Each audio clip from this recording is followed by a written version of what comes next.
Beralih ke berita lain, saudara, sampah menumpuk di bawah bangunan Pasar Cipuan di Kota Pekanbaru Riau yang belum selesai pembangunannya.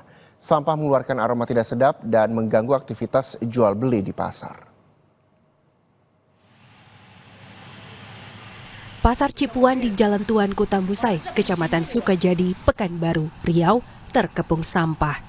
Lantai dasar bangunan pasar yang belum rampung itu tadinya dijadikan tempat pembuangan sampah sementara untuk sampah pedagang dan juga warga di sekitar pasar. Menurut warga, sampah tidak diangkut rutin hingga akhirnya menumpuk.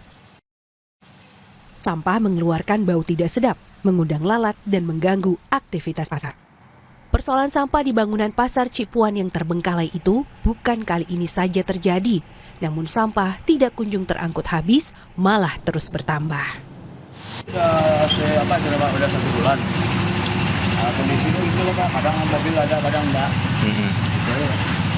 Pak, masyarakat resah, bau, bulat belatung, lalat. Kita tiap hari sini ya Pak?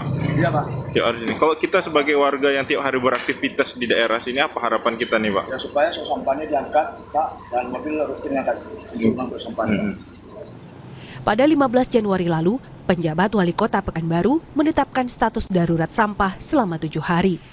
Pada masa darurat sampah itu, Dinas Lingkungan Hidup dan Kebersihan DLHK Kota Pekanbaru mengangkut sekitar 500 ton sampah dari sejumlah tempat pembuangan sementara. Tumpukan sampah dalam jumlah besar menimbulkan sejumlah masalah, mulai dari pencemaran udara, kontaminasi air dan tanah, menjadi habitat hama seperti lalat dan tikus, serta memicu leptospirosis, diare, penyakit kulit, dan ancaman kesehatan lainnya. Sawino Ardi, Kompas TV, Pekanbaru, Riau.